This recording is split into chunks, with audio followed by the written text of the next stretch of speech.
السلام علیکم دوستو۔ اور وہ گھر چلی گئی، کیوں نہ کہ اسے بہت تیز بخار ہونے لگا تھا۔ میں لیراب کے لیے کافی فکر مند ہونے لگا تھا۔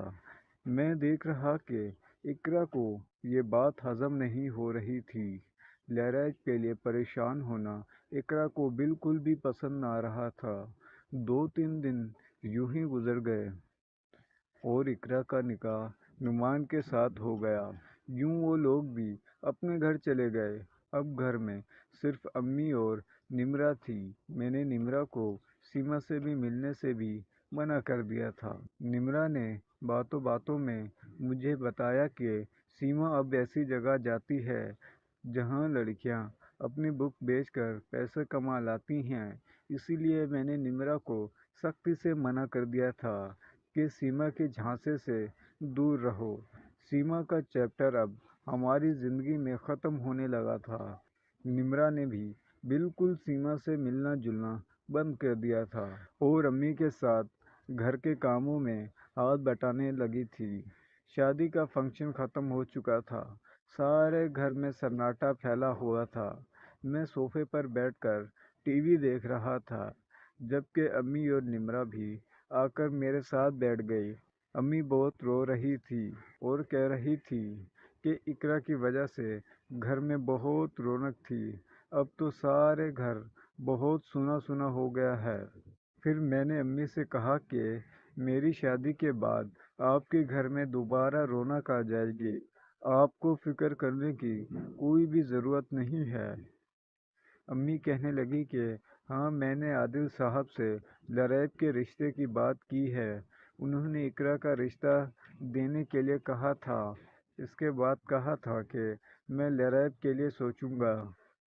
پھر میں نے امی سے کہا کہ امی، لیراب کی مرضی بھی جان لینا، وہ کیا کہتی ہے۔ اگر وہ راضی ہے، اس کے ماں باپ کو کوئی اعتراض ہو سکتا ہے۔ امی نے بھی کہا کہ ہاں، لیراب کی زندگی ہے، اسی لیے اس کی مرضی جاننا بھی ضروری ہے۔ میں یہ بات پورے یقین سے کہہ رہا تھا، کیوں نہ کہ لیراب نے میرا چھوٹا اتنا بڑا لے رکھا تھا اور مجھے نہیں لگتا تھا کہ وہ میرے بغیر اب رہ سکتی تھی۔ نمرا کا بھی تھکن سے برا حال ہو رہا تھا۔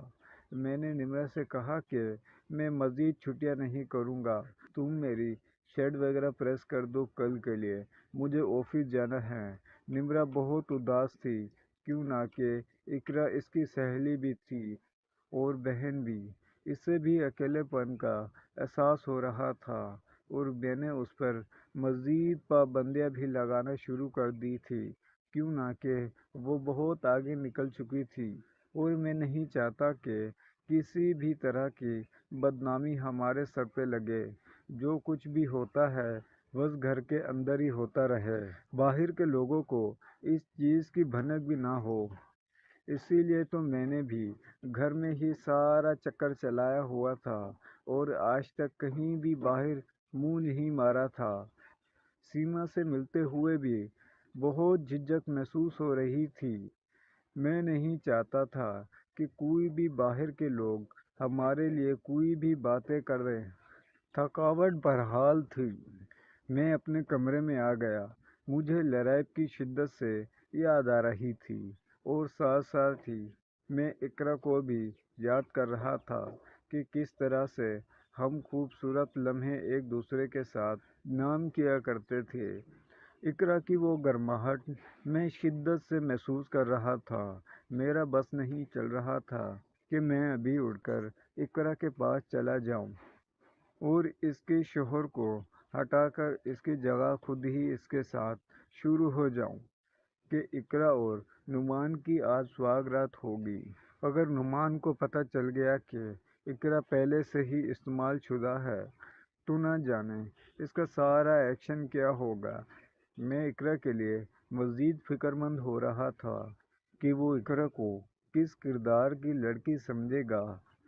پتہ نہیں ان دونوں کے بیچ کیا باتیں ہو رہی ہوں گی۔ میں بہت پریشانی کے عالم میں تھا۔ یہی سب کچھ سوچتے سوچتے نہ جانے کب آنکھ لگ گئی اور پتہ بھی نہ چلا۔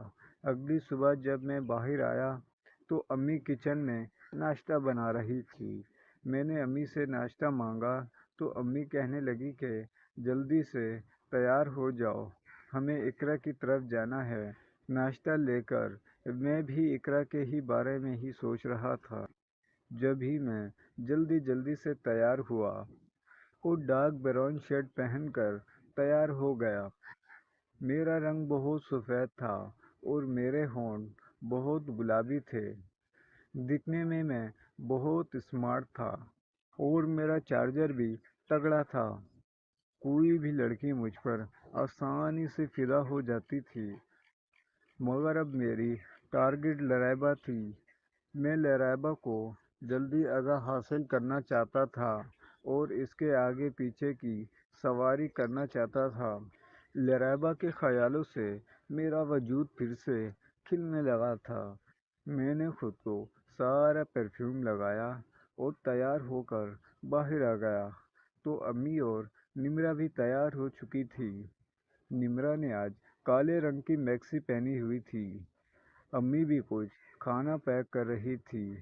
جب میں نمرا کے قریب گیا تو اس کے دونوں کو پکڑ کر دبانے لگا اور کہنے لگا کہ آج تو تم بہت خوبصورت لگ رہی ہو۔ وہ کہنے لگی کہ بھائی میں تو شروع سے ہی خوبصورت ہوں، بس آپ کو ہی نظر نہیں آتا۔ پھر میں نے تھوڑا مزید دبایا اور کہنے لگا کہ تم تو میری جان ہو، تم کیسے نہیں مجھے خوبصورت لگو گی، بس میں شادی کے ہنگاموں کی وجہ سے تم سے دور ہو گیا تھا، مگر ہم دونوں جلدی ہی ہم ایک دوسرے سے قریب ہو جائیں گے۔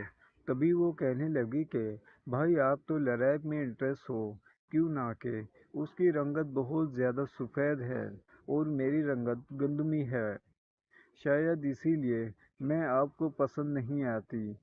پھر میں اس سے کہنے لگا کہ تمہیں پتہ نہیں ہے میں کس پر چلی گئی ہوں، باقی اقرا اور میں تو ایک ہی جیسے دکھتے تھے۔ ہم لوگوں نے سارا سامان اٹھایا، میں نے سامان گاڑی میں ہی رکھا۔ امی اور نمرا کو لے کر ہم لوگ لرائب کے گھر چلے گئے تھے۔ آدھے گھنٹے کے سفر کے بعد ہم لوگ ان کے گھر پہنچ گئے تھے۔ میں نے جیسے ہی بیل بجایا تو عادل صاحب نے دروازہ کھولا۔ ان کا گھر تو اچھا خاصا بڑا تھا۔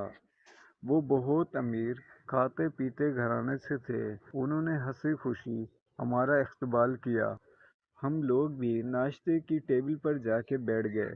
امی نے سارا ناشتہ رکھا اور ان کے کام والی ماسی سے وہ سارا ناشتہ برتنوں میں ڈلوایا۔ عادل صاحب کی بیوی کی طبیعت کچھ ٹھیک نہیں تھی، وہ آرام کر رہی تھی۔ کچھ ہی دیر بعد اقرا اور نعمان بھی باہر آ گئے۔ اقرا کے چہرے پر ایک عجیب سی طوفانی مسکراہٹ تھی۔ اس کہانی کی اگلی قسط سننے کے لیے پلیز ہمارے چینل کو سبسکرائب کریں۔ شکریہ۔